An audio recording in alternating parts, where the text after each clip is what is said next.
សកកម្មសង្គ្រោះសេដ្ឋកិច្ចពិភពលោកសម្ព័ន្ធមិត្ត22ប្រទេសដឹកនាំដោយអង្គការ NATO រួមគ្នាធានាសេរីភាពនាវាចរនៅច្រកសមុទ្រ Hormuz នៅក្នុងគ្រាដ៏មានហានិភ័យបំផុតនៃសតវត្សទី21ពិភពលោកកំពុងសម្លឹងមើលទៅកាន់ច្រកសមុទ្រ Hormuz ដែលជាចំណុចយុទ្ធសាស្ត្រដ៏សំខាន់បំផុតសម្រាប់លំហូរថាមពលសកលកាលពីថ្ងៃអាទិត្យទី22មីនាឆ្នាំ2026អគ្គលេខាធិការអង្គការ NATO លោក Marutte បានប្រកាសពីការបង្កើតសម្ព័ន្ធភាពយោធាអន្តរជាតិមួយដែលមានសមាជិក22ប្រទេសដើម្បីឆ្លើយតបទៅនឹងការបិទច្រកសមុទ្រដោយប្រទេសអ៊ីរ៉ង់ការបង្កើតក្រុមចម្រុះនេះកើតឡើងចំពេលដែលសង្គ្រាមរវាងសហរដ្ឋអាមេរិកអ៊ីស្រាអែលនិងអ៊ីរ៉ង់បានអូសបន្លាយចូលដល់សប្តាហ៍ទី4ដែលធ្វើឲ្យចរាចរណ៍ប្រេងប្រហែល 20% នៃពិភពលោកត្រូវជាប់គាំងនិងគម្រាមកំហែងដល់ស្ថិរភាពសេដ្ឋកិច្ចរបស់គ្រប់ទ្វីបទាំងអស់អ្វីដែលគួរឲ្យចាប់អារម្មណ៍នៅក្នុងសេចក្តីថ្លែងការណ៍របស់លោក Marutte គឺសមាជិកភាពនៃក្រុមការងារនេះវាមិនមែនត្រឹមតែជាកិច្ចការរបស់បណ្ដាប្រទេសអឺរ៉ុបនិងអាមេរិកខាងជើងឬហៅ NATO ប៉ុណ្ណោះទេប៉ុន្តែវាគឺជាការរួមបញ្ចូលគ្នានៃមហាអំណាចសេដ្ឋកិច្ចនិងយោធានៅតំបន់ Indo-Pacific និងឈូងសមុទ្រប៉ែក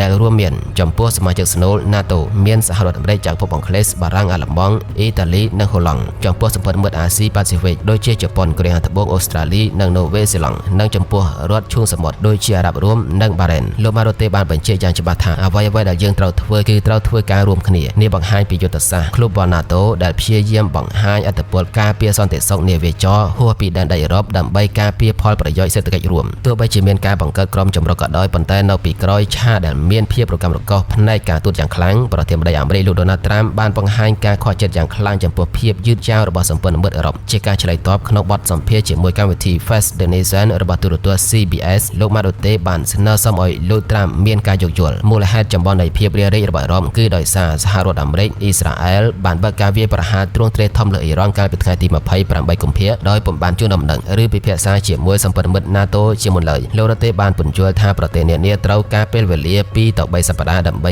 រៀបចំកម្លាំងនិងយុទ្ធកម្មផ្នែកនយោបាយក្នុងស្រុកមុននឹងចូលរួមក្នុងប្រតិបត្តិការយោធាដែលអាចនាំទៅរកសង្គ្រាមពេញទំហឹងច្រកសមុទ្រ Hormuz គឺជាបំពង់ខ្យល់នៃសេដ្ឋកិច្ចពិភពលោកនៅពេលដែលអ៊ីរ៉ង់រឹតបន្តឹងការធ្វើដំណើរតម្លៃប្រេងឆៅលើទីផ្សារអន្តរជាតិបានហក់ឡើងភ្លាមៗទោះបីជាទីក្រុង Washington បានព្យាយាមបន្ធូរបន្ថយទណ្ឌកម្មជាបណ្ដោះអាសន្នដើម្បីអនុញ្ញាតឲ្យប្រេងអ៊ីរ៉ង់រាប់លានបារ៉ែលដែលកំពុងជាប់គាំងនៅលើសមុទ្រអាចបញ្ចេញទៅកាន់ទីផ្សារក៏ដោយប៉ុន្តែក្តីបារម្ភអំពីការវាយប្រហារលើហេដ្ឋារចនាសម្ព័ន្ធថាមពលដូចជាបំពង់ប្រេងនិងរោងចក្រចម្រុះបានធ្វើឲ្យទីផ្សារស្ថិតក្នុងភាពវឹកវរសម្រាប់ប្រទេសដូចជាជប៉ុននិងកូរ៉េខាងត្បូងដែលពឹងផ្អែកស្ទើរតែទាំងស្រុងលើប្រេងពីមជ្ឈមបូព៌ាការបើកច្រកសមុទ្រនេះឡើងវិញមិនមែនជាជម្រើសទេប៉ុន្តែគឺជាការចាំបាច់ដើម្បីរស់គោលដៅនៃសម្ព័ន្ធមិត្ត22ប្រទេសនេះគឺដើម្បីបង្កើតរបៀបសុវត្ថិភាពនេះមានន័យថានាវាចម្បាំងមកពីប្រទេសជប៉ុនអូស្ត្រាលីនិង NATO នឹងត្រូវធ្វើការល្បាតរួមគ្នានិងអមដំណើរនាវាដឹកប្រេងទោះជាយ៉ាងណាសកម្មភាពនេះប្រឈមនឹងគ្រោះថ្នាក់ខ្ពស់ដោយសារអ៊ីរ៉ង់បានគំរាមកំហែងប្រើប្រាស់មីស៊ីលប្រឆាំងនាវានិងយានដ្រូនអត្តឃាតប្រសិនបើមានការរំលោភបំពាន